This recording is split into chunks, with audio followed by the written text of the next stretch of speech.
nubwo ibyo bitaza namushima. Agaciro mfite kigafitwe n'abanyamerika nubwo bafite amafaranga. Barazwi inaha, ariko nanjye ndazwi iriya hejuru. Kandi gitangaza n'ibyo batunze natwe tuzabitunga.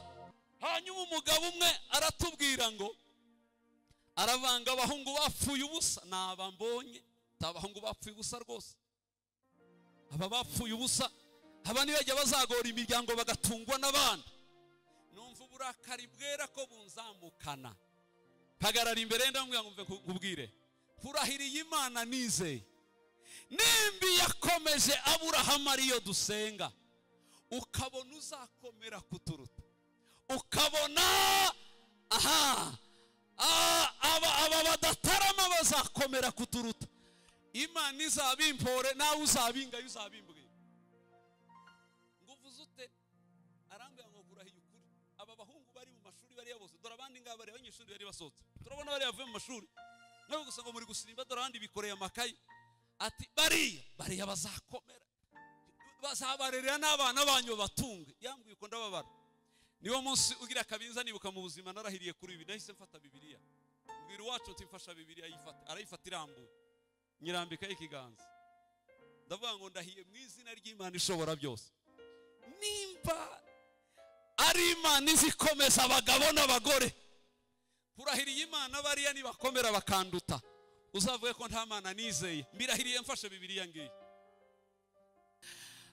Akumva ni nk'umugani bivuye hese. Ndamubwira ngo bivuye mu Baroma 8:30 na kangahe.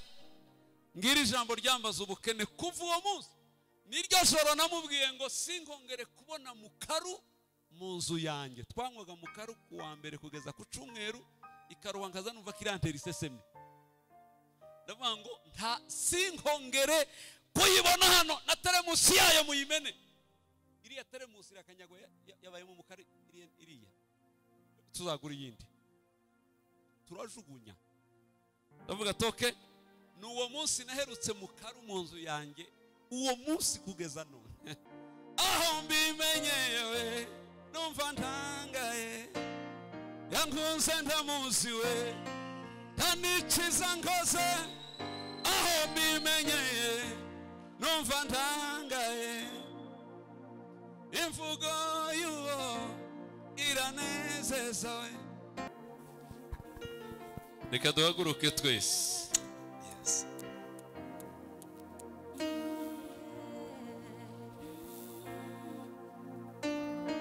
Yes. Manuka rimwe numve.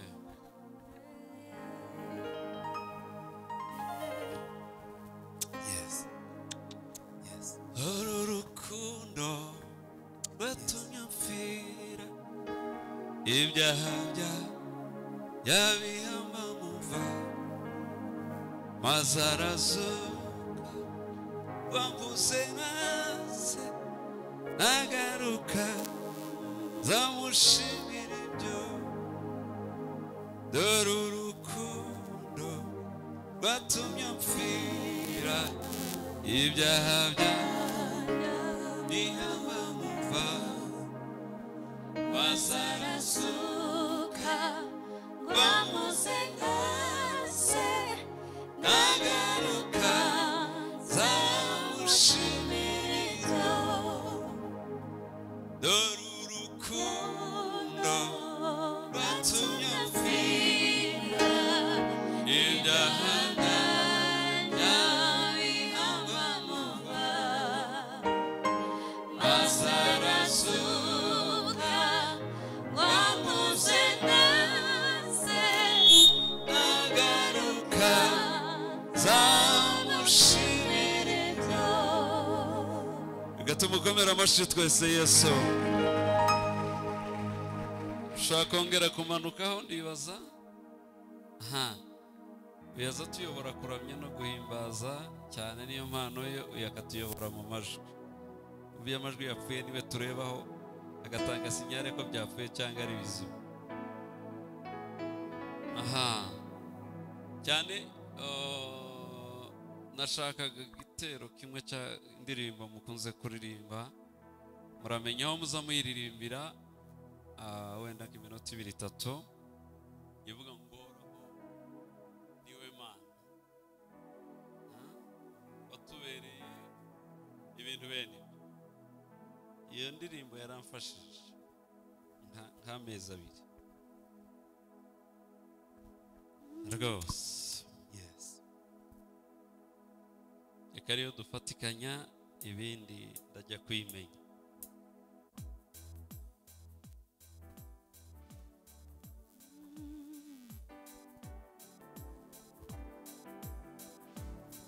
Ibyuma ushiremo ijwi rinini gato muri mikoro.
Dios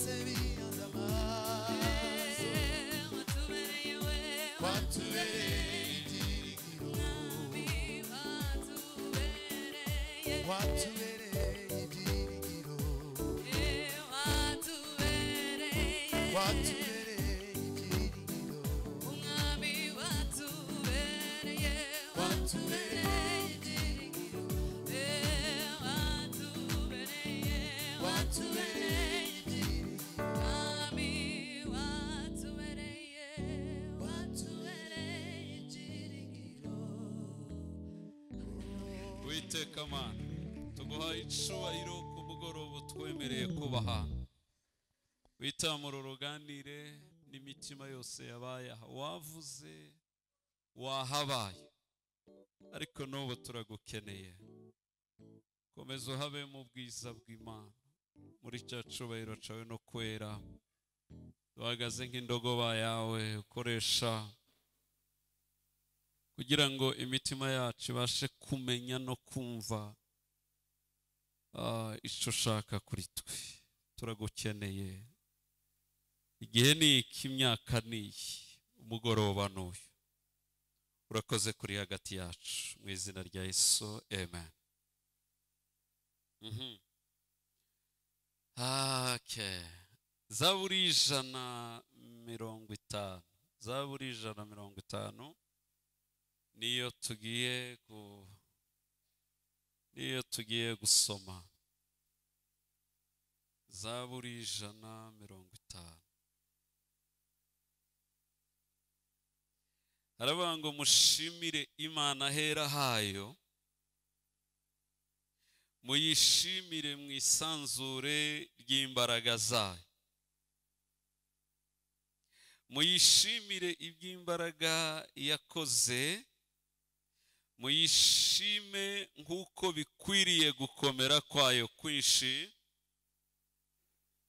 Muyishimishe ijwi ry'impanda, muyishimishe nebero n'inanga, muyishimishe ishako n'imbyino, muyishimishe ibifite imirya n'imyironge, muyishimishe ibyuma bivuga amajwi mato, muyishimishe ibyuma birenga.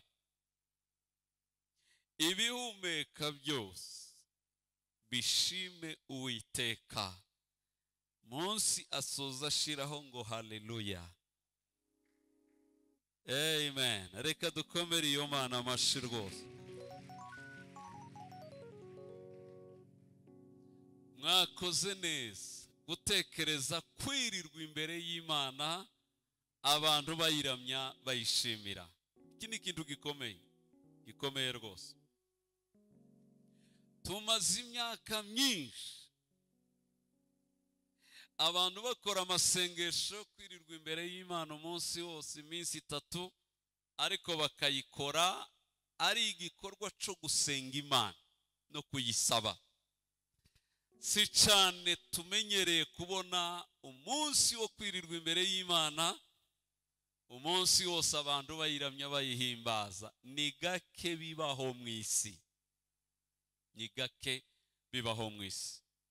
Ariko ndababwiza ukuri rwose ko kwirirwa imbere y'Imana uyishima, uyihimbaza, uyiramya, biraruta kure cyane kwirirwa imbere y'Imana uyisenga. Ntabwo binganya imbaraga, ntibinganya imbaraga, ntibizananganya imbaraga kuva isi yabaho kugeza ishize, ntibihuye.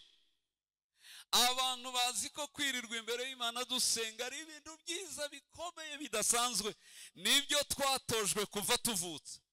Ariko narabimenye neza, kuba imbere y'Imana uyishima, uyiramya, mu gitondo bukira, ndibaza umunsi umwe wo kwirirwa uramya Imana uraruta iminsi 7 yo kwirirwa usenga Imana.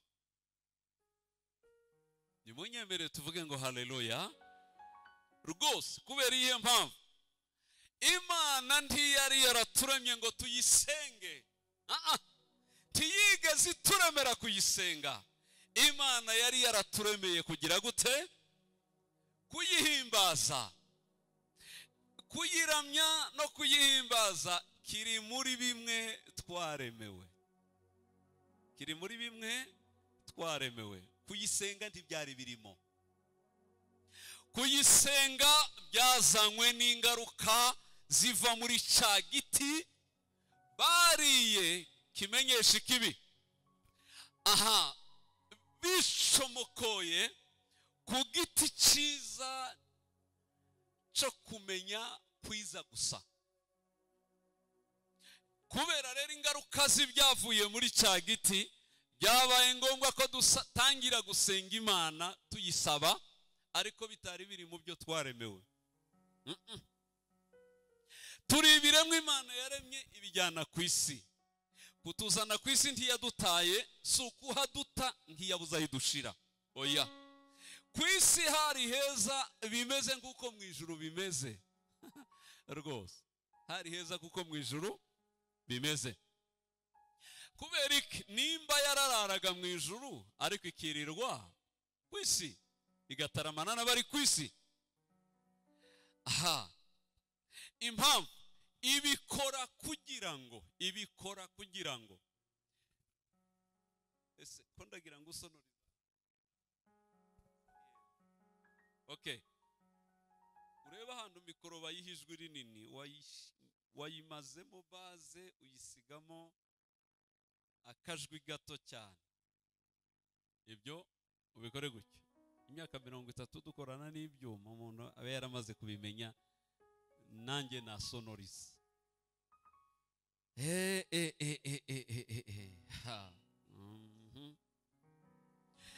Ntabwo yaturemeye ngo tuzayisenge, oya. Yaturemeye ngo tuzayiramye. Ese bazaririmba gute babandi? Sinzi ukuntu bazaririmba. Kuguhimba turabigushimira. Wagize gute? Waturemeye kuguhimba turabigushimira. Aha, ngo tubikore kuko mu ijuru bagira gute? Babikora. Mu ijuru batera indirimbo bavuga gukomera. Gukomera n'imbaraga n'ibya Yesu. Aha, tubayeho no kunesha nabyo ni tangiriro n'iherezo ni ubitegeka arakomeye. Aha, bajya bayiramya bavuga ubwiza bwayo, gukomera kwayo, icyubahiro cyayo. Bitatu: ubwiza bwayo, icyubahiro cyayo, gukomera kwayo gusa. Bakabikora mu kwa mbere bakageza mu kwa 12. Hanyuma Imana idushira ku isi ngo mu ijuru bahimbaza ubwiza bwayo. Abari mu isi nabo bitabire nabo babikore gutyo. Hanyuma nibampimbaza bose, kubera ko Imana igira icyubahiro cyayirenze, ntikigira igipimo naho kigarukira. Icyubahiro cyarayisagutse. Icya kabiri, imbaraga zarayirenze zirayinanira. Icya gatatu, igira imbabazi zitagira aho zigarurirwa. Rero iyo byayibanye byinshi, ijya ibisagurira ku baremwe, ariko ikabiha abamenye ibanga ryo kuyiha icyubahiro bayiramya. Iyo uyiha icyubahiro iguha icyubahiro. Iyo umenya imbabazi zayo izikumenaho. Aha, niko bimeze. Hanyuma umunsi si yarara idahimbaje ubwiza bwayo, ndabarahiye yabamwe ibyorezo n'ibyago, yadutera n'inyanja ikazidutera mu mazu. Iraye nta Imana ishimwe ntishobora kurara, yarara ikinda ariko ntiyarara icyubahiro cyayo. Iriya ranje Mana yanjye byanatumye turema muri porogaramu y'uburyo budasanzwe bwo kuyihimbaza. Reka mbabwire, kuyihimbaza biri mu buryo bwinshi. Hari uguhimbaza ko mu mutima ushimuramya, bitarimo melodi na gamu, birimo gusa tehila yo mu mutima. Hakabamo nono byamara kurenga igipimo bikaza kugaragara mu majwi anyuze mu mihogo. Iyi mitsi yo mu mihogo yose irarepresenta imirya ya kitari yose. Nta murya n'umwe uba kuri kitari utaba mu muhogo wanjye.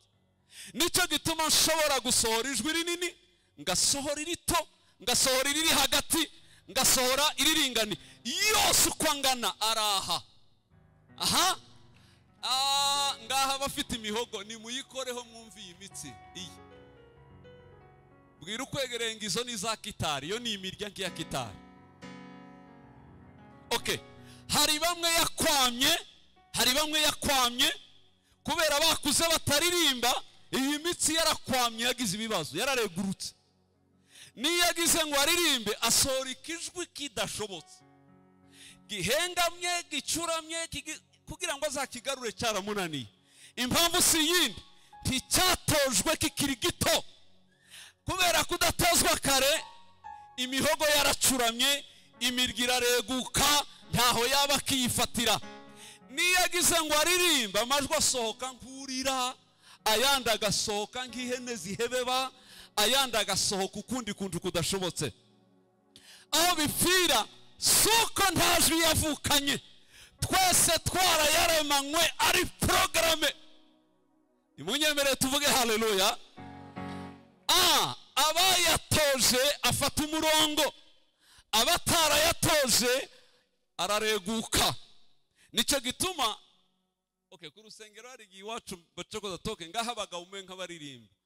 Hari abagabo bazasora amajwi ngakubitwa n'inkuba nkavuga ati uyu none ni ingurube, uyu ni igiki, ukumva sikijwi. Hari umugabo w'umudiyakoni wacu twabanaga i Bujumbura, twabanye no mu nzu. Akaba ni umugabo munini cyane ubyibushe, ufite 150 ingahe. Hanyuma iyo twaririmbaga turamya mu nzu, mu ijoro tugiye kuryama, twagiraga n'icumba c'abarwayi muri iyo nzu, gerizo itaratangira. Hanakirirwa abantu benshi, imodoka zarahagaraza umuhanda zikawuzura. Turatuviwe tujya ku wundi mudamu nawe wapfuye wari umudiyakoni muri gerizo. Benuko. Hanyuma iyo twateraga nk'indirimbo, nawe akaririmbira nk'inyuma yanjye, noneho madamu aja kunsanga mu Burundi, asanga arabo tubana. Madamu avuye mu gisirimba cy'abantu bafite amajwi yose, noneho asanga ninjye n'aba bantu gusa bakijijwe, nta wundi urimo. Biba ngombwa ko nifashisha kantike ngo ndebe ko ariho tuzajyana. Hanyuma nkaririmba nabonye umukunzi mwiza yaranguze, nta kumva inyuma yanjye yaranguze ntamuzi. Mana we, madamu araruha aransezera amira ngo iki cyumba sinzongera kukijyamo. Gute se? Ibi ntibishoboka, niwe wabyihanganira. Baririmba agaseka akarira, akaruha kadutamo, akananirwa kwihangana. Noneho wa mugabo araruha amenya ko ari we azaseka, agasigara yegamira inguni iriya, yazajya kuririmba akerekera ku gisika yaranguze ntamuzi. Iriya ngo batagira bamwumva n'abantu ngo baturike baseke. Noneho bakambaza ati mwebwe Imana yabagiriye neza, yabaremanye amajwi meza. Nti namwe mwarayaremanywe, aho byapfiriye gusa ntimwatojwe kare. Kubera iki? Ndababwira ati njye amahirwe nagize, navutse nsanga data azaririmba okovu, indirimbo zikomeye ivuga ngo, cyane yakundaga ivuga ngo nafurahia baraka zote za ulimwengu wa roho, karama hizo nalizipe katika kufa kwa Yesu. Hakuna woga na shaka, hayatakuwa manunguniko na kamoni na stare, ni heri sana milele. Mukomera amashyi, Yesu ni umwami. Kababwira ati icyo mbarusha nuko navukiye mu nzu y'abakizwa, buzuye umwuka baririmbira mu mwuka bakavuga indimi. Imana yanjye we uzi ko nka amashereka y'umugore uhaye wuzuzwa, ariko abo bafite ikibazo mwo abanyamujyi we. Iyo ndeba i Kigali we ukabona umubyeyi yarabyaye ngahe, mbere yo kuja konsa ukabona yiteretse igicupa cyanditseho Skol cyangwa cya Amstel kirekire gira gutya, akabanza akagigotomera, nyuma y'isaha akaja konsa. Aka kana ko ntikazanywa Amstel, kazavangura urumogi n'ibiki, ibintu bitabaho. Kubera iki? Ibyo uri kugaburira uyu mwana rwose, ibi bintu ntibigenda ubusa. Mubyibuka umwuka wa nyirakuru wa Timoteyo n'impano za nyirakuru zafashe nyina ziza kurangirira no muri Timoteyo. Amarira ya nyirakuru na ya nyina yari muri Timoteyo, yari yaramufashe, buzuraga umwuka bose barira. Aha, ndababwira ati kubera ko nabikuriyemo, papa aririmba mu gicuku, mu gitondo, ku manywa hagati, indirimbo gusa. Abavukiye mu nzu z'ababyeyi bakijijwe nibazamura amaboko. Nibazamura amaboko mbabwire, munyumve babwire iki kintu. Nuzajya ureba ko wakijijwe ukumva urishimye, zugura icupa rya fanta cyangwa se utware se ahantu na mama wawe, ujye kubasororera ubajyana ahantu. Kubera iki? Abandi bafite imikorogano mu nda zabo no mu mitima yabo, kubera ko ibyo ba nyina bakuriyemo. Hari umupasiteri wandebye ejo bundi, akurikira YouTube, abona ndirimbanye na data na mama. Aha, ngo arangiza arebye ikurikira, abona ndirimbanye n'abakobwa banjye n'abahungu, araturikararira, aza kundeba n'umugore we, aramubwira ngo uzi twebwe uko twabayeho. Nakuze mu gitondo mbyutse, data yabaga yateretse agatebe imbere y'inzu na mama babiri bahaye barwanira icupa ngo ryabaye rito ry'inzoga, bamara agasangira itabi ry'igicwira ririya bazinga mu mpapuro z'ibibabi, ngasanga nibyo bari kunywa bakabirwanira, basinda bakarwana, dukurira muri ibyo. Arambwira ati Aposo, ubu ndabifatira he? Ndambwira ngo ugira amahirwe ubaye urubyaro rwa mbere rwakiriye agakizi wanyu, genda ubitoza abana bawe baze bavukiramo, we ukosore, kuko we ntiwabuka ibihinduye hejuru, ariko munsi wabihindura. Ufite amahirwe. Ibi ndabyirata rwose.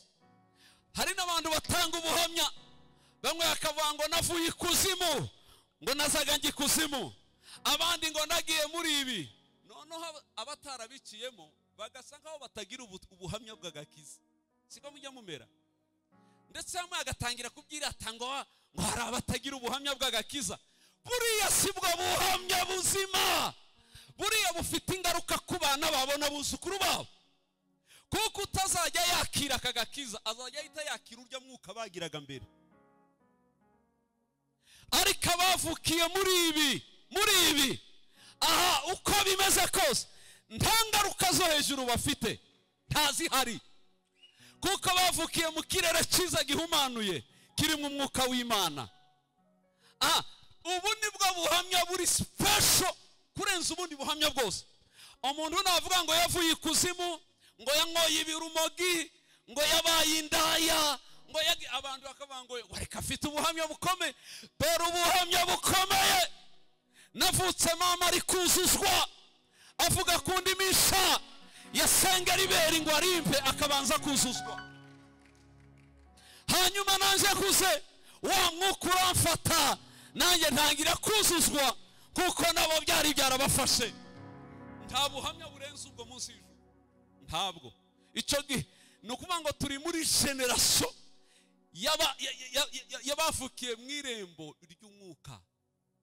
Si ngomba ngo mbanze njye kuba mu ndavanga z'isi ngo ariho ngo nshaka ubundi buhamya. Ubuhamya bw'abavukira mu buhamya barenza abafite ubuhamya bw'agakiza. Nabo ni beza, Imana ishimwe, ariko intambara zabo si zo ntambara zacu, tizihuye rwose.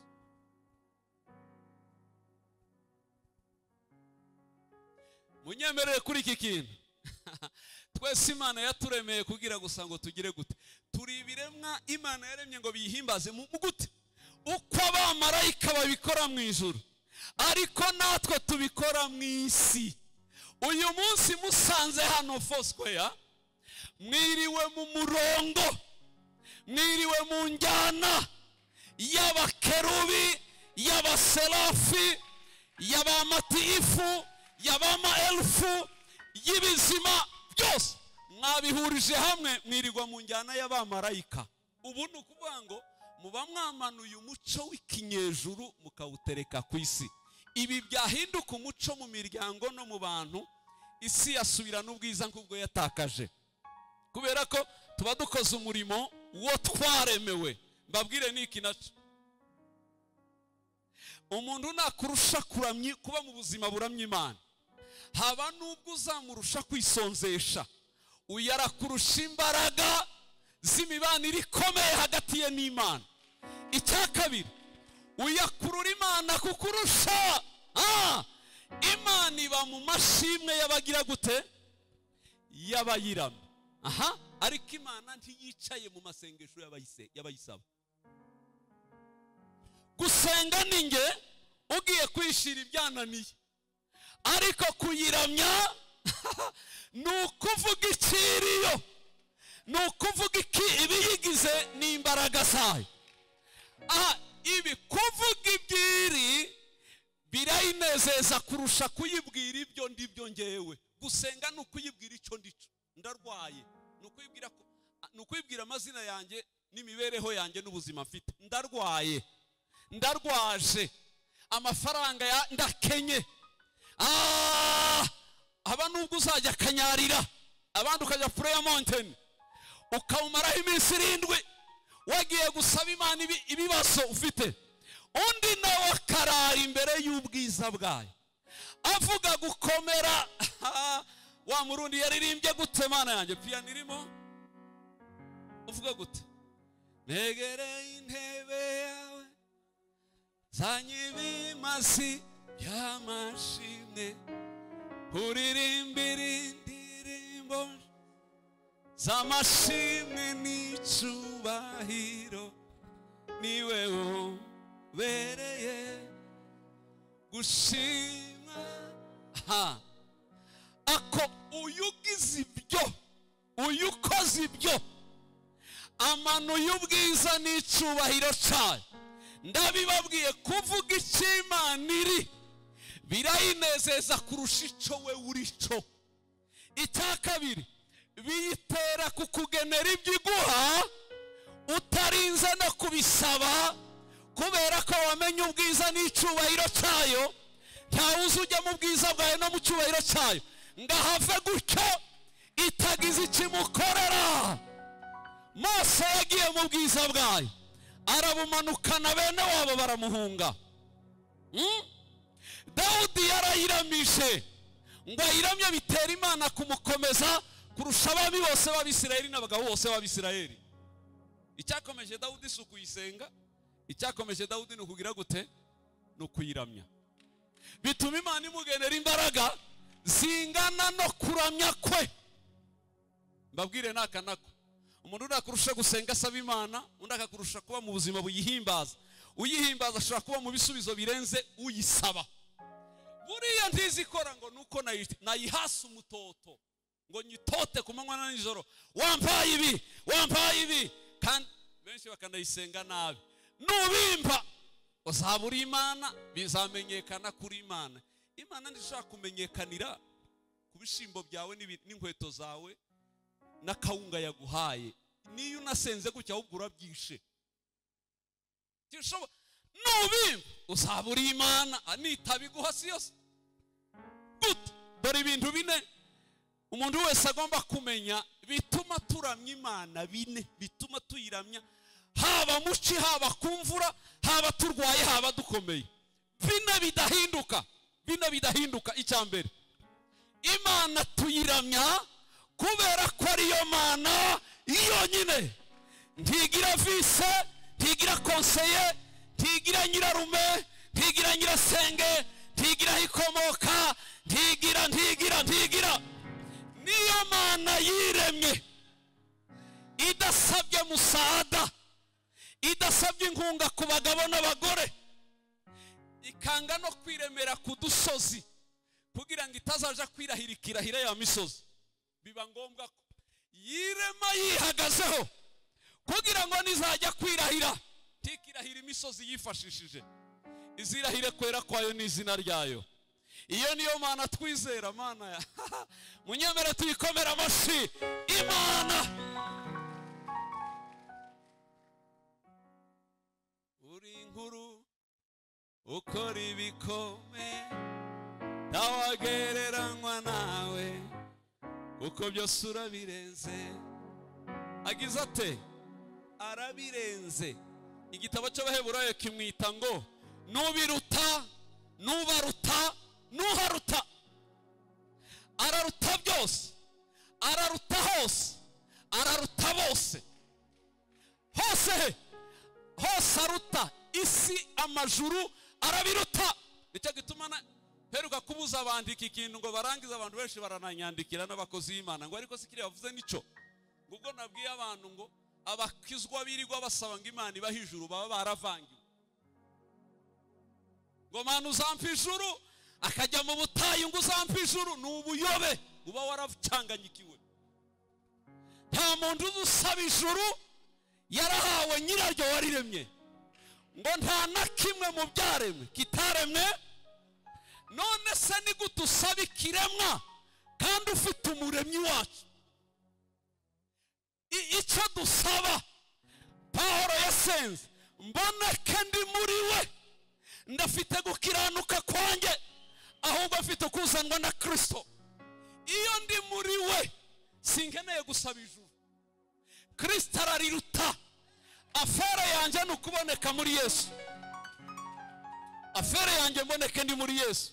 Naho iby'ijuru ntibindeba, azarintwara yowe nk'impano agiye kungororera kubera ko nizeye izina rye.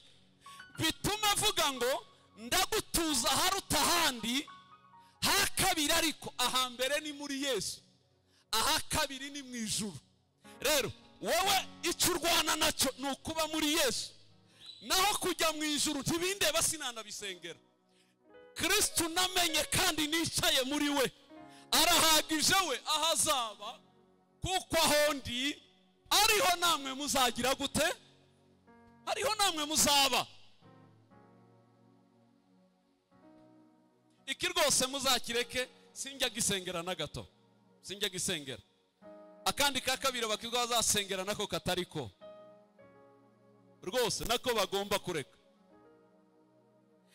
Umukizwa wese iyo arwaye arembye agiye gupfa, bahita bavuga ngo mushake umukozi w'Imana agenda aje kumureba ngo amutegura mutunganye ariko kakaranyije ngo barebe ko yagenda. Seke mwari muturanye igipagani mutizera ko cyajyayo, none muragishakira abantu baje kucuhagira bakimese cyaracafuye.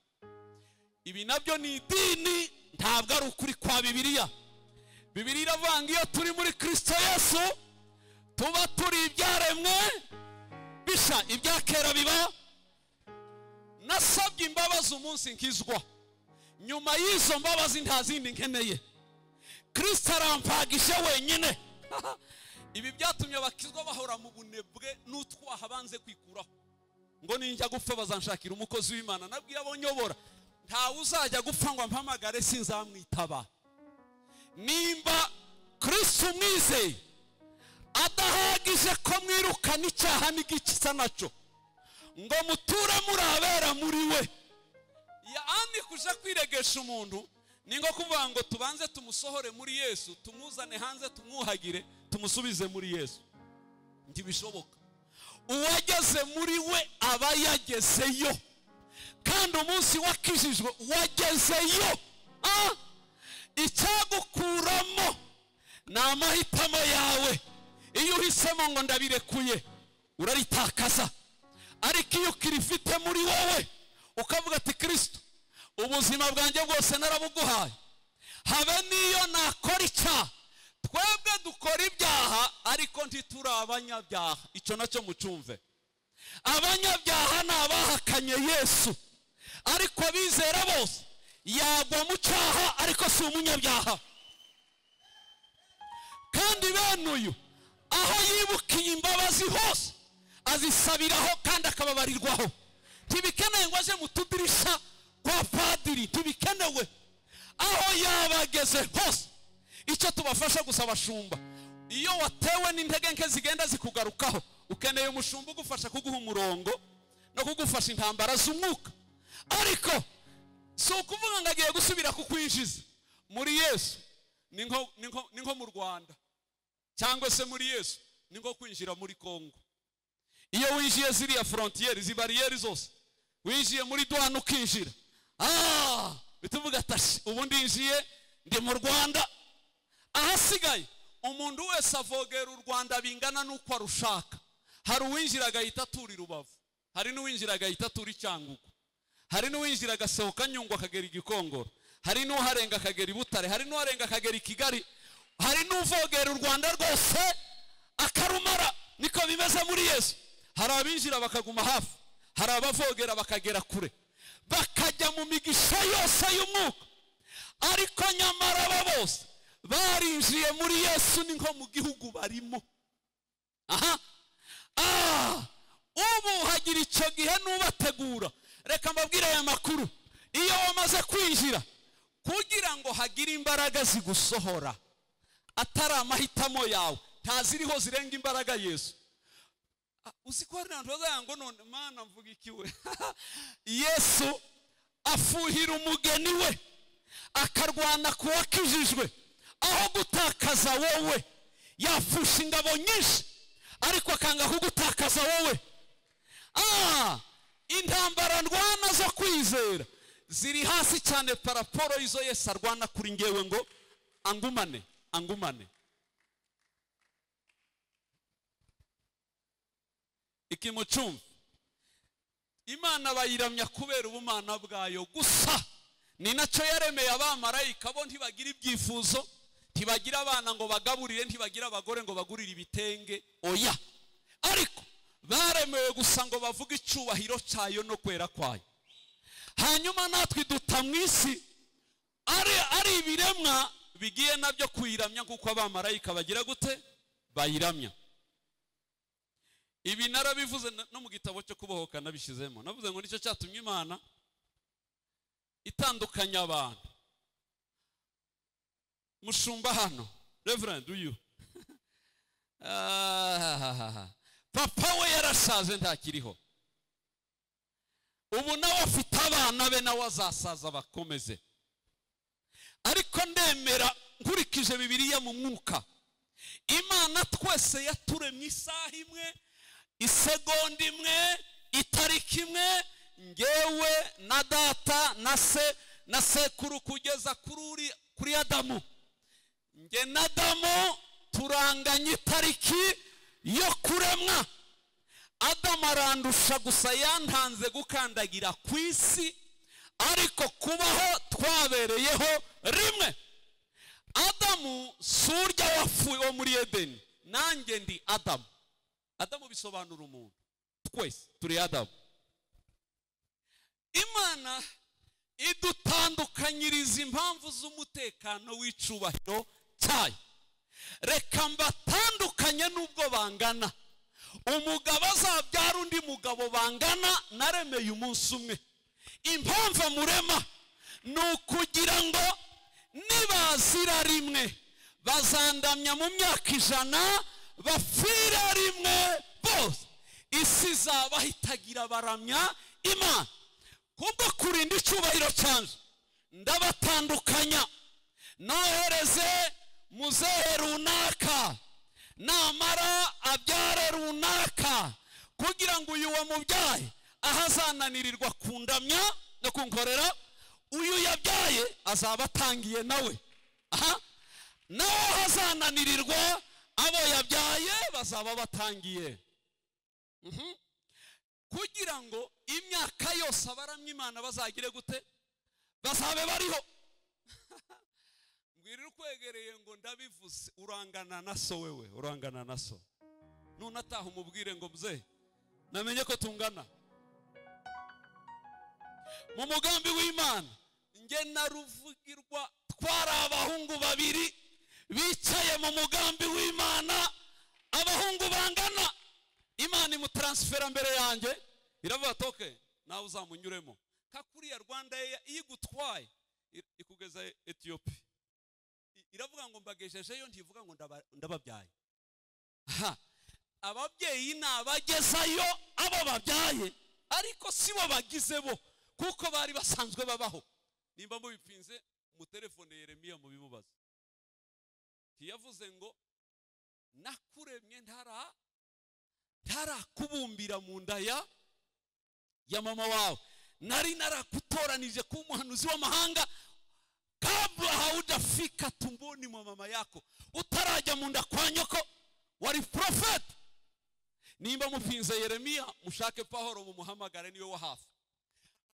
1:3-4 arabanga Imana yadutoranirije muri we imfatiro z'isi zitararemwa. Imana yari yaradutoranije. Noneho ndumirwa nsanga turi bakuru kuruta isi. Munyumve, isi sinayiremewe, isi ntitwayiremewe, ahubwo isi yaraturemewe. Isi ntiturabayo, ahubwo yo ni yacu, ngo ihinduke tere yaho tuzahagarara tukavuga ubwiza n'icyubahiro cy'Imana ishobora byose. Kwanga kizabura izarara ntabayiramije byatumye yohereza papa mbere yanjye, genda undamye aho uzananirirwa. Azatangira aho azananirirwa, abana be bazatangira aho bazananirirwa, kugira ngo ibe shene ihoraho imyaka yose, ngo irangize Imana ikata n'isi irayicurika, isi irayibushanya irayicurika. Nabyo kwanga ko yorara ntabayihimbaje bituma yanga guhuza Afurika na Amerika. Kuyihe mpamvu? Ku mpamvu zo kurinda icubahiro cy'umutekano wayo. Abanyafurika bazarirwa bampimbaza we, aho bananiriwe bagiye mu mashuka, Amerika baraba babyutse nabo bagire gute, batangirira aho ngaho nabo bazamura. Kwanga kwirara ntabayihimbaza, mu kanya turaryama twese. Amerika baraba bakije umuriro. Nico yabikoreye gusa kugira ngo umuntu abyara uwo bangana, hanyuma isi yibushanye, bamwe aho bananiriwe abandi batangirira, kugira ngo ritime yo mu ijuru ya 24 ikunde no mu isi beho. Ubira hari ntihagarara, Foursquare ntihagarika. Foursquare Amerika iraba yakije umuriro akomeza. Nuko bimeze, iso namba nani washaje urahari komeza, nawe nunanirwa abo wabyaye bazabakomeza. Mu byumve ibyo yabikoreye gusa kugira ngo tubibiremwa biyihimbaza mu isi, kuko no mu ijuru bagira gute, bari kubikora. Akantu ka kabiri cya kabiri, dushima Imana ko yaturemye turi abantu. Ndavuga ikiremwa muntu cyose.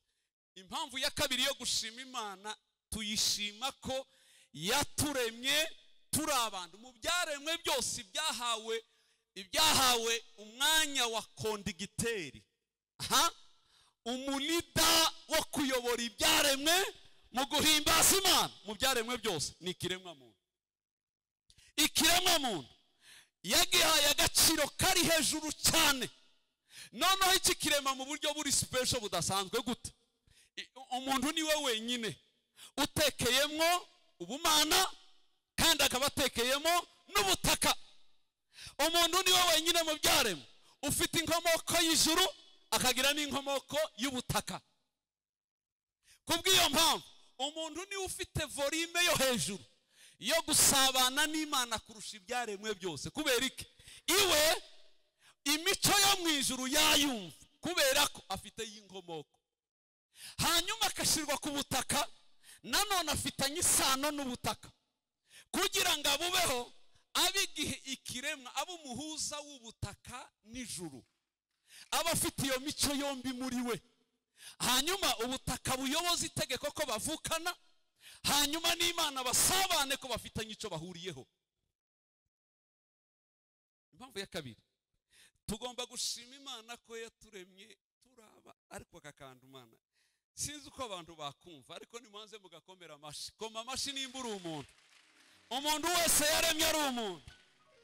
Ujye uhagara uvuga ngo Mana ndagushimiye ko wandemye ukangira umuntu. Mwabagabo iyi barema muri ingurube, muba mudaheruka mu isi ibigurube byiza byo mu macukiro. Byaba ngombwa noneho iyo muba ibigurube byo mu mujyi muba mwarariwe mwese barabokeje.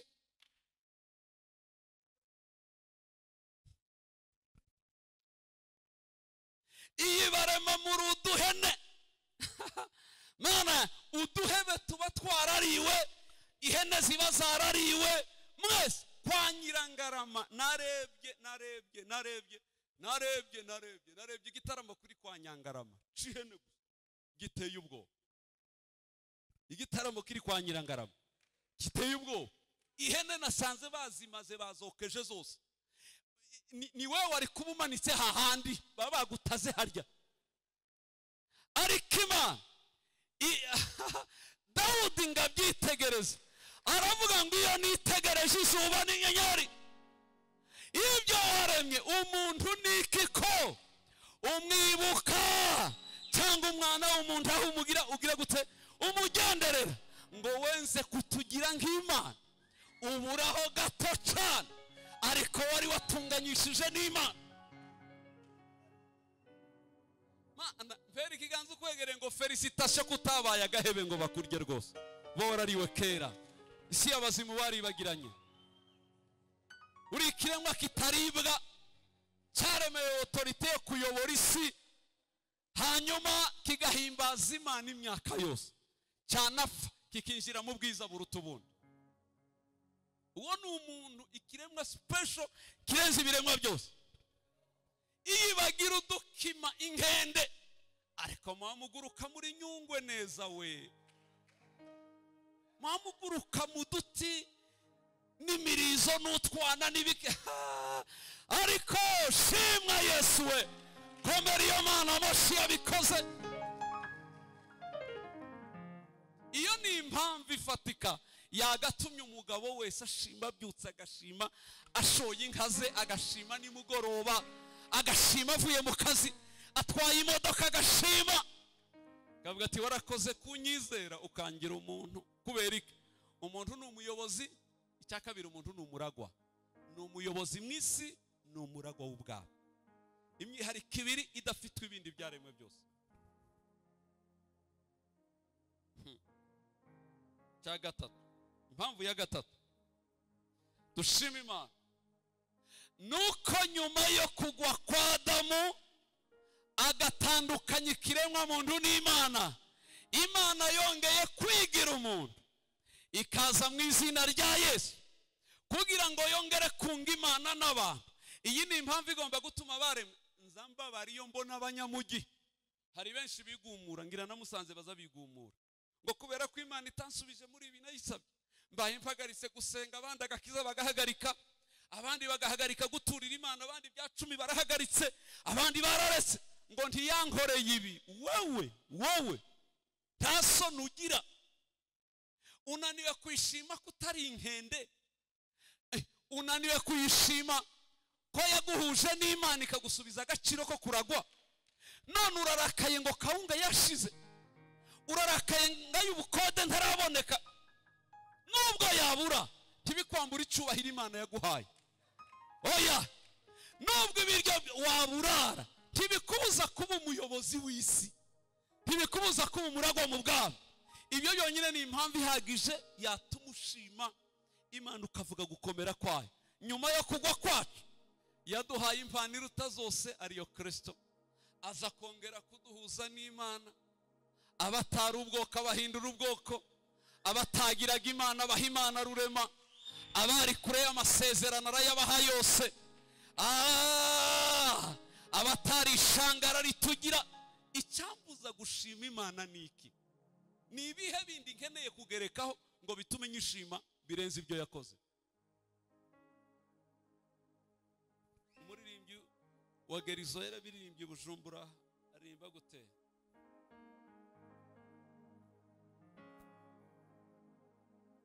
Yaririmbye gute we?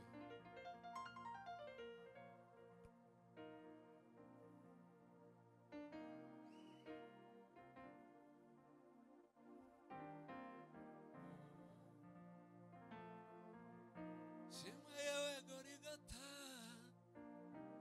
shema musaraba ngunda,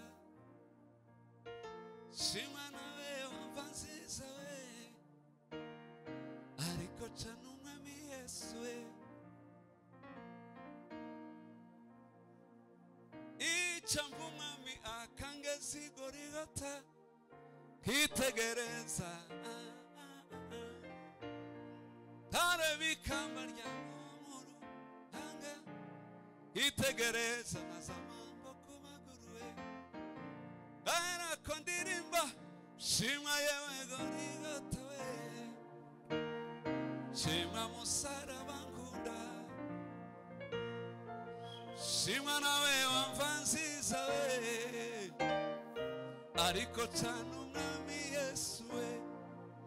Mukomera amashyi nta kindi twamuha, ntacyo rwose, ntacyo rwose.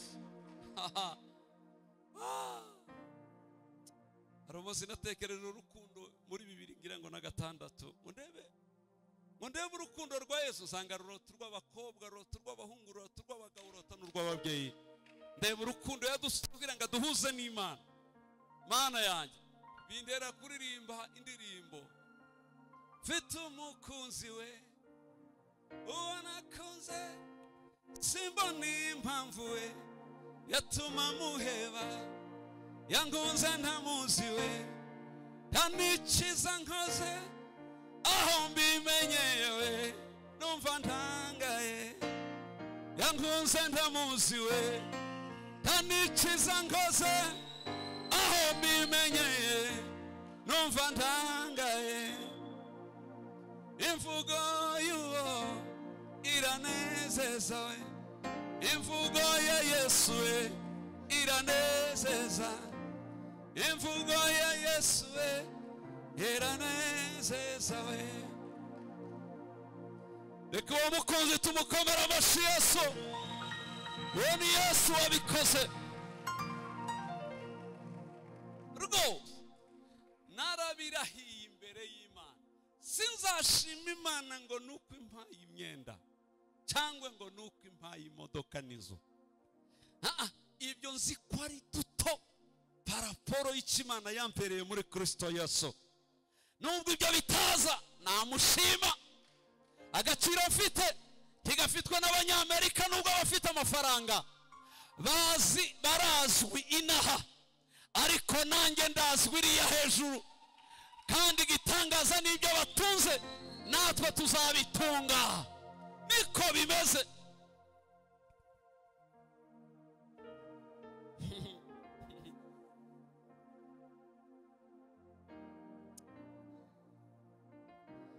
Andyohera cyane tabuka iburyoha nkawe, ni mwiza n'uw'igikundiro cyinshi cyane, ahumura neza kurusha ibirabyo byose, nta burikise mufite we kwandangirije, uwanyimika nkaba umwami w'ishanga n'irite, bimbata icyaha cyose sinabikunda, ahubwo niragishe Yesu umukozi wanjye, sinkita kubiri mu isi we, Yesu aranyuze. Ndavuze ngo haleluya, haleluya, la la la la la la la forera.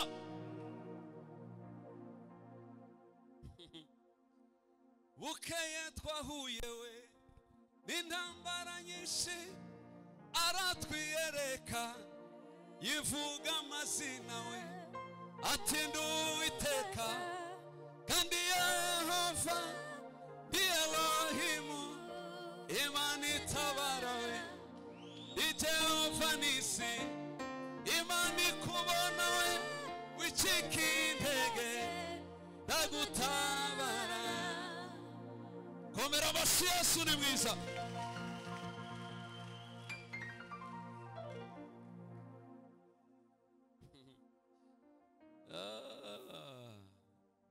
Takirenze kwishimira ko yaduhaye imfura yayo ariyo Yesu Kristo. Abaririmbyi ari mu kubiririmba neza. Yesu niwe mpano Imana yabonye iruta zose. Iravuga ngo nabahaye ibyo nabahaye ariko ngiye kubaha iyanyuma.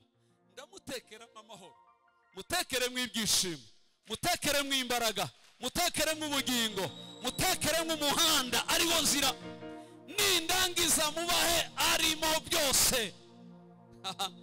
Yafashe imigisha yose, imigisha y'amana ibumbira muri Yesu iramuduha. Yafashe imigisha yose, imigisha y'amana ibumbira muri Yesu iramuduha.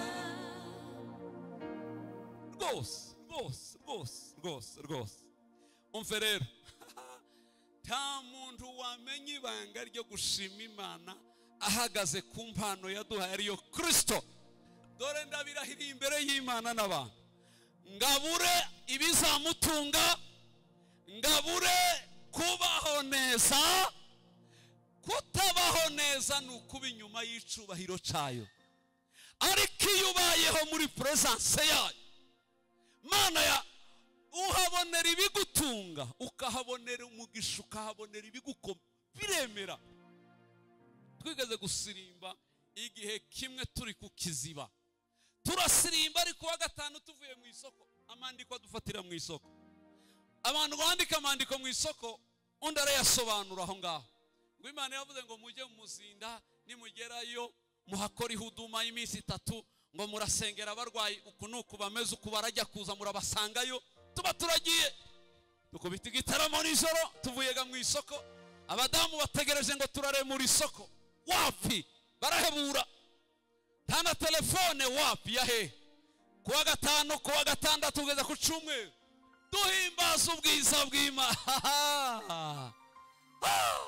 Hanyuma umugabo umwe aratubwira ngo aravanga abahungu bapfuye ubusa. Naba mbonye abahungu bapfuye ubusa rwose, aba bapfuye ubusa, aba nibajya bazagora imiryango bagatungwa n'abandi. Numva uburakari bwera ko bunzamukana, hagarara imbere ndamubwira ngo mve kubwire, kurahiriye Imana nizeye, nimbi yakomeje Aburahamu ariyo dusenga, ukabona uzakomera kuturuta, ukabona aba badatarama bazakomera kuturuta, Imana izabimpore nawe uzabingayo uzabimbwira. Nguvuze ute? Arambwira ngo kurahiye ukuri, aba bahungu bari mu mashuri bari bose, dore abandi ngaba bari abanyeshuri bari basohotse, turabona bari bavuye mu mashuri, nawe gusa ngo muri gusirimba, dore abandi bikoreye amakayi. Ati bariya bazakomera, bazabarerera n'abana banyu batunge. Yambwiye uko ndababara. Niwo munsi ugira kabinza nibuka mu buzima narahiriye kuri ibi, nahise mfata Bibiliya, mbwira iwacu ntifasha Bibiliya yifata, arayifata irambuye, nyirambika ikiganza, ndavuga ngo ndahiye mu izina ry'Imana ishobora byose, nimba ari Imana izikomeza abagabo n'abagore, kurahiriye Imana bariya nibakomera bakanduta, uzavuge ko nta Mana nizeye. Mbirahiriye mfashe Bibiliya ngiye, batunga ngewe, ahubwo nzabatunga mbatungire n'ababo. Kandi igitangaza ndabazi benshi. Ariko Imana ni nziza we. Titwizeye Imana gusa mu migani cyangwa mu gutegereza ngo dupfe tujye mu ijuru. Oya, tukiri mu isi ifite ikimaze, kuba mu bwiza bwayo ukabuhagararamo neza. Tiyakomera ngo inanirwe gukomera umunyamubiri, inanirwe gukomeza umunyamubiri wahagaze mu cyubahiro cyayo, tibibaho, ntabyo nemera. uko ikomeye iyo wizeye gukomera kwayo irashoboye kugukomeza no kuguhindura. Hari undi wigeze kwibwira madamu wanjye sanga yarize mvuye mu gisirimba nayo imaze k'icyumweru.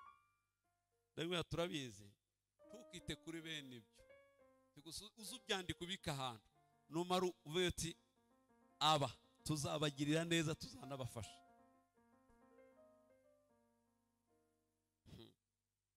Icyanyuma reka mvuga aka kanyuma cyakane kidufasha kigomba gutuma duhora dushima Imana buri munsi. Cyakane icyo si kireba Imana n'ubumana bwawe nacyo nikitureba. Ni naryo banga Dawudi yari yarusha abagabo bose kumenya kubara imigisha y'iby'Imana yamukozeho. Ntajya yisaba nk'utangiye, aza yisaba nk'ushaka kugereka ku bindi byakozwe.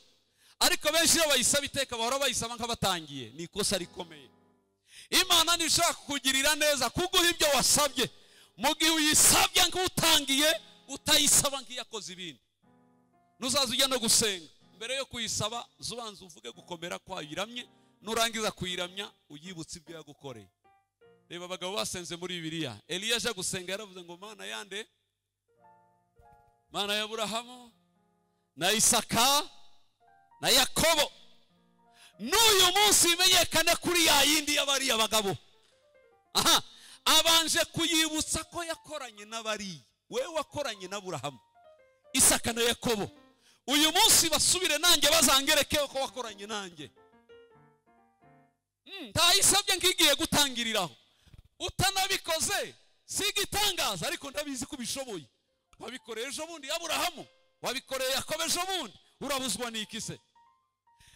Nuzaza ujya uzivuga ngo Mana nibutse ibyo wankoreye. Mana yanjye we. Umuririmbyi avuga gute? Bariyo migisha nona. Mana yakugariye. Uyibare. Tusige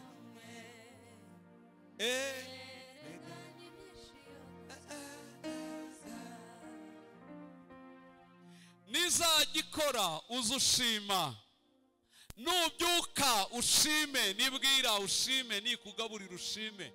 Wige kubara imigisha y'iby'Imana yakoze. Nibyo bitatu Dawudi yarushije abagabo bose babayeho. Yabarushije kumenya ubwinshi bw'imbaraga z'Imana. Icya kabiri Dawudi yarushije abandi bagabo guca bugufi no gusaba imbabazi. Icya gatatu Dawudi yarashoboye kumenya kugira gute kuririmba no kuvuga imbaraga z'Imana n'ubwiza bwayo. Ibyo yabirushaga abandi, nacyo cyatumye Imana imukomeza. Yaramugaburira agashima, bwaca agashima, bwira agashima. Ikintu cyose ikoze Dawudi ntiyacibagirwaga. Ariko we ntugira. Ndashoje. Mwese mufite amajenda y'ibibazo byanyu n'imitwaro mwandikira Imana. Abandi bakaraba bakandika ibyapfuye n'ababahemukiye.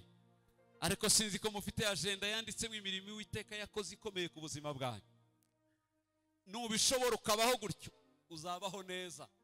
Ugomba kugira igitabo cyanditsemo iby'Imana yakoze, ukagira ibyakozwe n'intumwa byawe.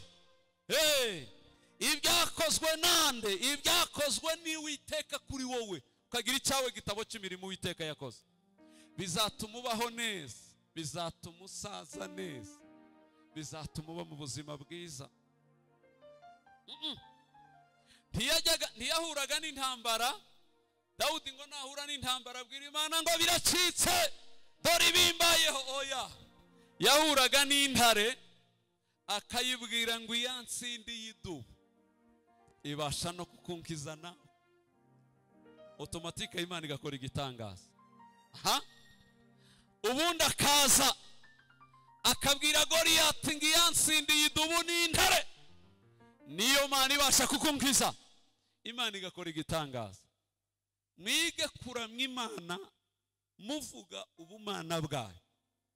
Nimurangiza muyishime icyo yabaremeye, nimurangiza mushime impano ihebuje yabahaye.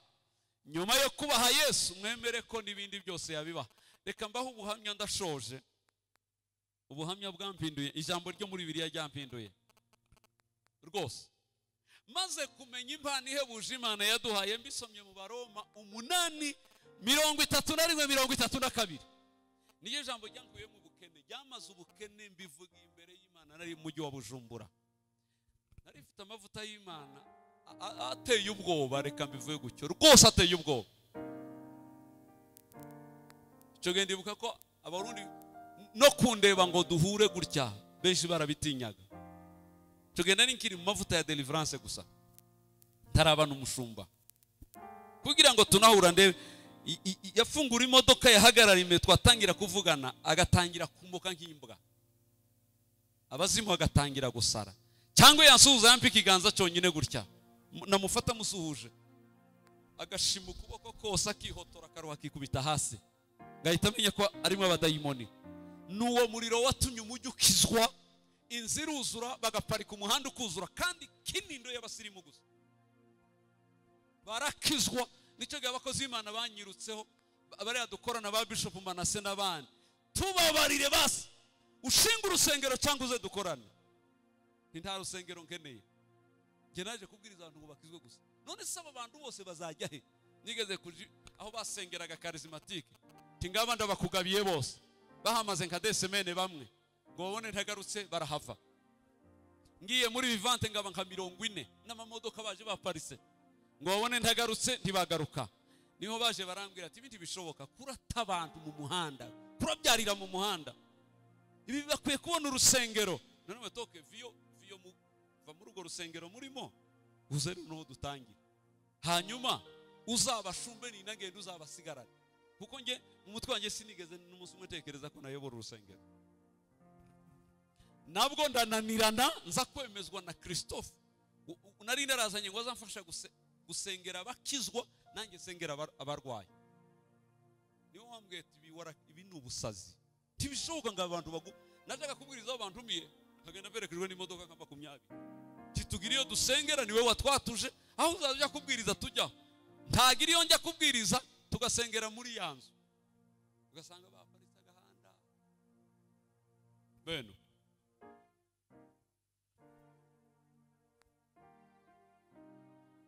Rwose hari imbaraga zikomeye, ariko icyo gihe nari mfite ubukene butavugwa mu isi y'abantu, buteye isoni. Ndavuga ati bigenda gute? Hanyuma umunsi umwe nicaye ahantu bari mu cyumba cy'amasengesho, cyangwa nimba ari muri office, icyo gihe ngira ngo yari imaze kubaho, abakristo bari benshi batokwinjira hano ngo bikunde, ariko krizi iteye ubwoba. Soma Baroma 8:32 ngo mbasome, numva ko riraturika mu mutima wanjye nkakujya kwa bomba. Havuga ngo itimanya umwana wayo ikamutanga ku bwacu twese, izaburite kumuduhana n'ibindi byose. Ndisoma nk'inshuro 7 zirenga.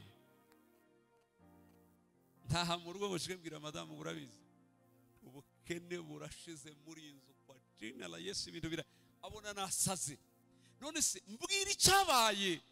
Hari amamiliyoni baguhaye, ni sheke baguhaye, ni iwe ngira ngo ni ikintu gifatika. Ngo ndagenda mbwira ati uza amakuru nasomye Abaroma, ngo mvuga Abaroma ati Abaroma ko ndareba murakora mu mvugo. None navuze ngo Abaroma, ndabaroma kabisa. None Abaroma ubukene burashize no kuri kose gute? Reka mpa gusomera. Mbona uwacu morale ntikiri yose, iwe yarazi ngo habaye ikindi, nabivuze ngo ko hawe imodoka. Itimanya umwana wayo ikamutanga ku bwacu twese.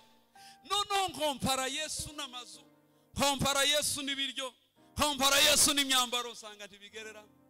Ndavuga ngo iyo abashe gutanga imfura yayo, nta dufaranga yanyima n'imyenda n'imyambaro n'amazu ntibishoboka.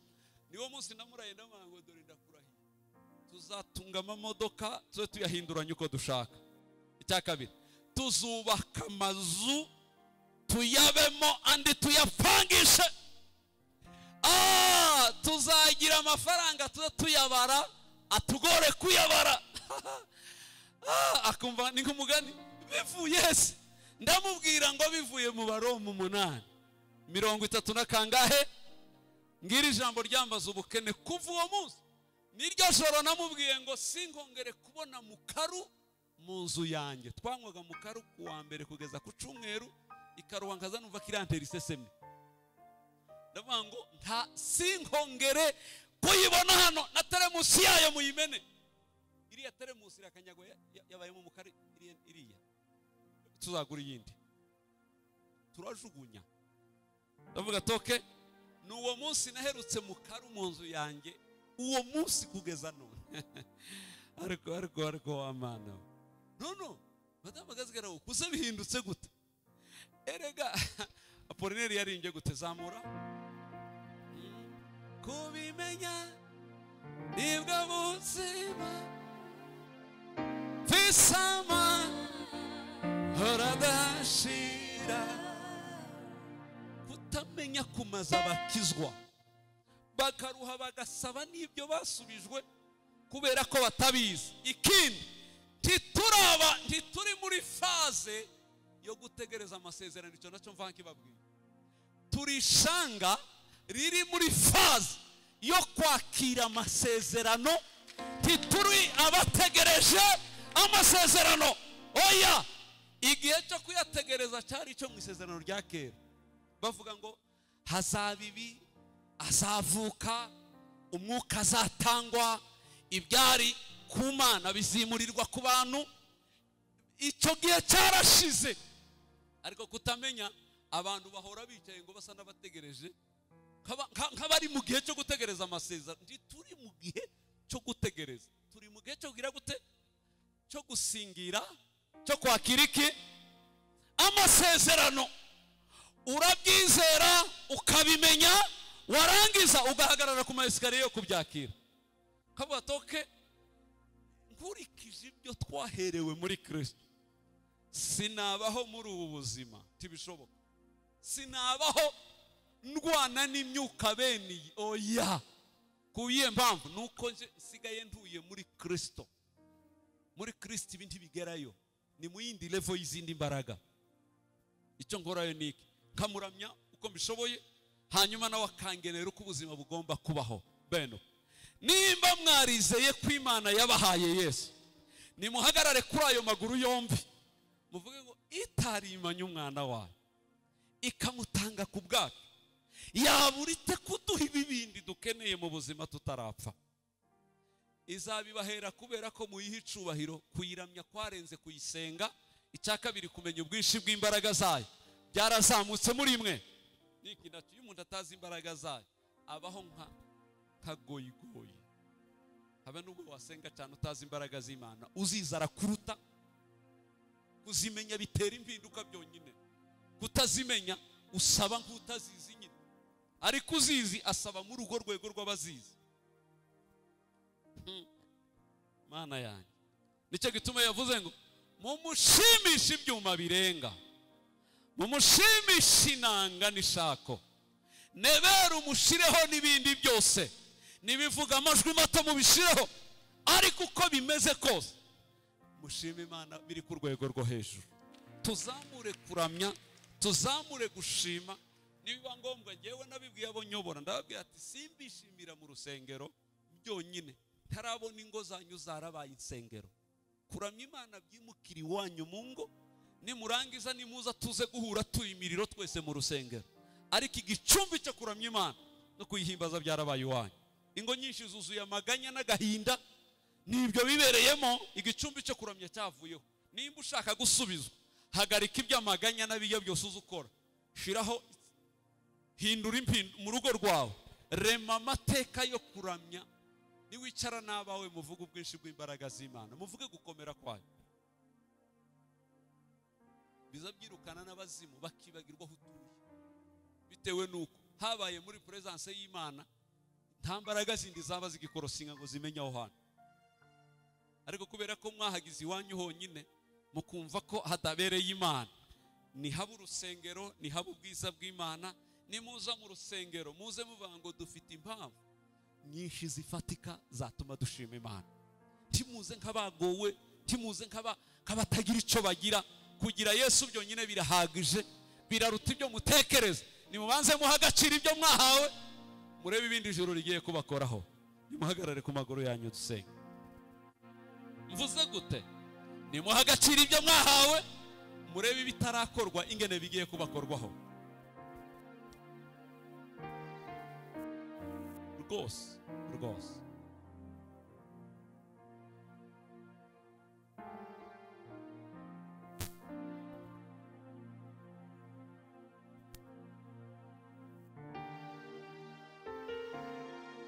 Yesu we. Mumfura nyinshi Yesu arakomeye, no mwishuri Yesu arakomeye, umanywa na nijoro Yesu arakomeye, Yesu wacu arakomeye. Uzamura amaboko tumuhe ubwiza Yesu. Nta kindi dufite twamanika Yesu, ni amaboko tuzamuye tuvuga ngo urashoboye, urakomeye, urahambaye, urabiruta, uraharuta, urabaruta. Ntawagereranywa nawe, uko byose urabirenze we. Uri inkuru, ukora ibikomeye. Ntawagereranywa nawe, uko byose urabirenze. Uri inkuru, ukora ibikomeye. Ntawagereranywa nawe, uko byose urabirenze. Ubu ndabizi neza, maze iminsi bibwira abantu turi muri faze aho tugiye kuva ku maguru tugatumbagira mu mwuka. Hari igihe abantu bakoresha amaguru mu isi y'umwuka, uko birivuga. Paul yavuze ngo abaryamye nibabyuke biruke.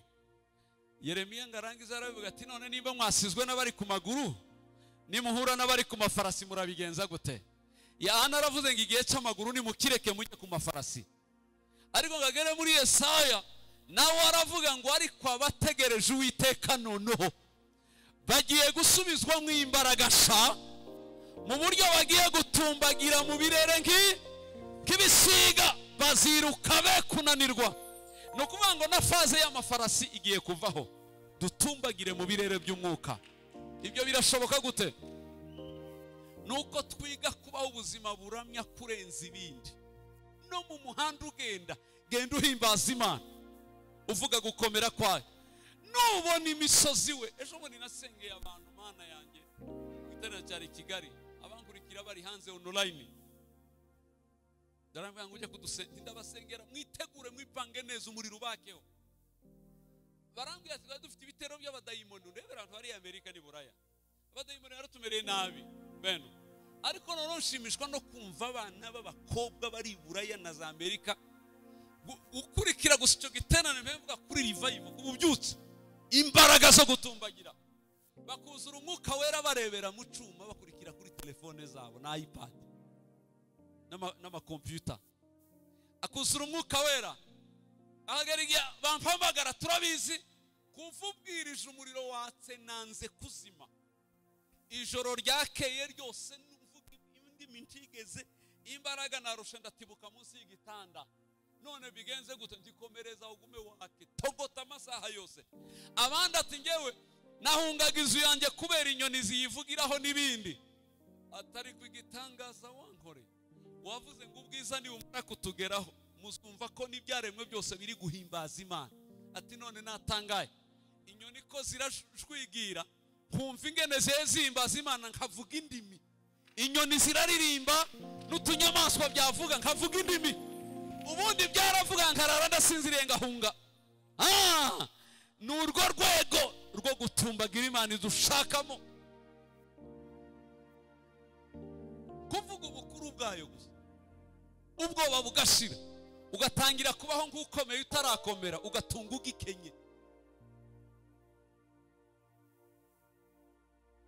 Ako nari ngiye kubabwira nakahe, nuko ubu nyine indirimbo ziheze imanuka muri iki gihe ziravuga imbaraga n'ubukuru no gukomera kw'Imana. Okay, ubushize i Kigali niho navugaga ibyari byaratakaye kuva itorero ribaye kuva i Yerusalemu kugeza uyu munsi Imana ihayigarura muri imyaka 30 kugarura intumwa mu itorero. Nta bubyutse bwabaho intumwa zitariho. Apostles, apostles batarabaho, nta bubyutse bwaba mu itorero. Prophet, abavuga butumwa, ministere koreshana nizo zashyiriwe gutunganya bera kugarura ububyutse. Icya kabiri, umwuka wo kuramya no guhimbaza utaragaruka mu bera ngo babikore nk'abahagaze mu ijuru ry'amajuru. Nta bubyutse bwabaho. Muribuka ko tumaze imyaka ibi byo kuramya no guhimbaza ko biramara imyaka 27 bigarutse mu itorero byari byaravuyeho. Twakuze turi indirimbo z'abatanzania zivuga gusa kubwiriza ubutumwa, wapagani watafanya nini tugagira gute n'amadanse. Timubyibuka? Ntibuka korari z'i Burundi no mu Rwanda ukumva kayunguruzo kazaza kuyungurura amadanse za kayunguruzo, ibintu bene byo uburirimbo bucuramye nyine bene uko. Ubwiriza arabwiriza kwihana n'abaririmba baririmbe kwihana. Simbi ziriya zakoreshwa ahantu abantu bagiye mu ivuga butumwa hatari mu itorero, ariko bari mu itorero.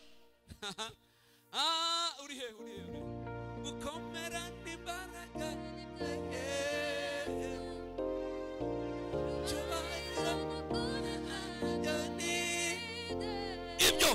ibyo bene izo nizo zo mubera. Uri inkuru ukari bikomeye ntawagereranywa nawe kuko byose urabire. Iyo bigenze gutyo imanura icyubahiro cyayo kikaza guturana n'abantu. Itura aho hantu ntihava. Kubera iki? Isi muyihinduye indava yayo, mugaruye igicumbi cyo kuyiramya mu njyana yo mu ijuru atari yo mu isi. Na twa turimbo twakera twamaganya abantu bakadukuraho tukavaho. Wasangaga abantu bose igihe cyose basenga tumpiteho mukiza hawe ungukonganya we bene utwo sinki turirimba we. Iyo sinoyiririmbi icyo gitero sinza ngiririmba. Ugenderera za nshuti zawe ni wacu hicishe ntihaheruka ntikinahibuka nukuyibutsa we bene izo gukomera n'imbaraga n'ibya Yesu shubayiro akomesha nabyo ninjye tangiriro niyerezo ni umitegeka arakomeye. Komera Yesu amashe. Ibyo kuvuga gukomera n'ubukuru bwe nibyo bijya bimunezeza Imana igasaza imigeri ikavuga ati ndabaha amafaranga mbahe n'amazu we ndayabaha. Kubera iki? Mukoze icyo mwaremewe. Ariko Mana yanjye uri inkuru ukora ibikomeye ntawagereranywa nawe kuko byose urabirenze. Uri inkuru ukora ibikomeye ntawagereranywa nawe. Manika amaboko duhimbaza umwami wacu. Uwiteka Nyiringabo, ngushimiye ko duhagaze kuri uyu musozi. Manuye ubwiza bwawe n'igitinyiro cyawe kuri uyu musozi. Musanze yose imenye ko Imana yacu ariyo Mana. Kwera kwawe n'ubukuru bwawe, guhambara kwawe n'icyubahiro cyawe ibimanuka ahantu kuri uyu musozi Yesu. Lela kea fonega lala kea atuaga. Umuriro wake kuri uyu musozi wateguye igicumbi cyo kukuramya wa Mana we. Kora igitangaza bimenyekane. Abakuramije ubiture ubagirire neza. Hindura amateka y'aba bagabo n'abo bagore. Urubyiruko ruha rwambara imbaraga z'Imana zikomeye. Binjire mu gicaniro cyo kukuramya igihe cyabo cyose. Bibagirwa isi y'ibibazo, bibagirwa imibiri y'ibibazo, bambara umubiri w'icyubahiro wo kuramya Imana no guhimbaza. Ore inkuru ukora ibikomeye ntawagererana nawe uko byose urabirenze. Mumanike amaboko abaraha muyerekeza iyi, abaraha muyerekeza iyi, nanjye ndayerekeza iriya, bariya bari inyuma bayerekeze hano inyuma yanjye, abari hejuru mwese kuri esikariye muyerekeze hano, aha abari hejuru hariya muyerekeza aha. Tuzatugendera rimwe kimwe, impano Imana yaduhaye n'iz'ubuhanuzi. Ngiye guhamagaza abantu bagiye kubaka kano gasozi kose, kandi barangiza igice kinini ndabona kiza kinyura aha, abandi bakanyura aha, utuyira nka dutatu, baza guterana no kuramya Imana, bashima Imana hano aha, kugeza ubwo muzaba mu rusengero mukarwagura, mugashyiraho akantu k'akabariko, ndakabona hejuru abantu bicaye hejuru bandeba, ndabireba ubu, ndabireba bari hejuru bareba hasi. Amasavisi mukora arenze 3 azakorerwa ahangaha, abantu bakizwa. Zaba ari igicumbi gikomeye cyo kuramya Imana no kuyihimbaza, kandi hazaba hari abaririmbyi bakomeye bari special mu kuramya, bafite umutima Orenguru ukora ibikomeye ntawagererana nawe uko byose urabirenze. Tugiye kwinginga duhamagara abo bantu, dukingura ayo marembo, dutangiza ibyo. Mana mu izina rya Yesu, Mana imbaraga zacu, Uwera nyiribihe, ndamanura urusengero rusha, ndamanura abantu basa, ndabakurura mu mayira yose, aka gasozi kose, imidugudu yose izaba irimo umuntu uza guterana, imirenge yose izaba irimo umuntu uza guterana. Ngabariya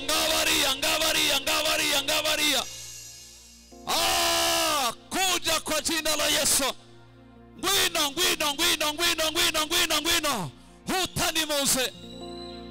Abana niwe kubaka bafite ibibazo byabagoye, amadeni n'ibindi, aya mapariseri yose araha, bamwe bagize crise, ndavuze ngo umugisha nubataheho.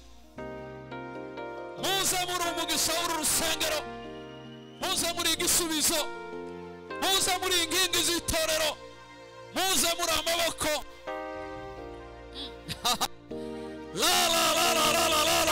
Amfoniga rebobo, amfoniga orengoro ukora ibikomeye ntawagererana nawe uko byose urabirenze. Mana ni wowe nyiri icyubahiro cyose, tuguhereye icyubahiro kuri uyu musozi. Ndasabira ibirenge by'abantu bakandagiye aha bose, ndavuze ngo iki kirenge gitahana amavuta, iki kirenge gitahana imbaraga zo kuribata, imbaraga zose ziri iwabo, imbaraga zose za karande, imbaraga zose z'imivumo, inyatsi ziri mu mikorere yabo, finance yarapfuye, akazi karahagaze, imibereho iragoye. Ndavuze ngo birahindurwa, Uwiteka arabihinduye, Uwiteka arabikora, Uwiteka arabihinduye.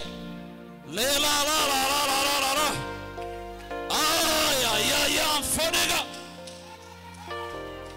abantu bawe bakira umugisha uyu mugoroba, ibiganza byabo birahumanuwe, ibiganza byabo bihawe imbaraga, umugisha wo kwakira, umugisha wo gufata, umugisha w'ibifatika, umugisha w'intambwe zabo, batambuka bava mu bwiza bajya mu bundi.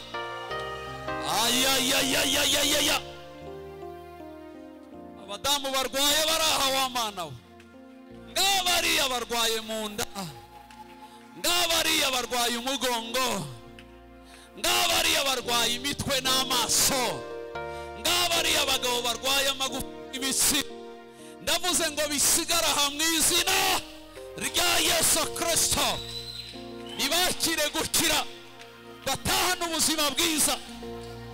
Lela lamfonega. Ibitero byose tubiteye mu izina rya Yesu. Nta na kimwe cyongera kumenya adresse y'uriya muntu. Tahana ubutsinzi muri Kristo, batashe muri komforo y'icyubahiro cyawe. Urabahisha mu bwiza bwawe no mu cyubahiro cyawe. Isi babure y'umwijima, indwara zikire mu izina rya Yesu. Tegetse icyitwa indwara iyo ariyo yose kurimburirwa aha hantu, iruma, irakama, irakamuka, irarekura.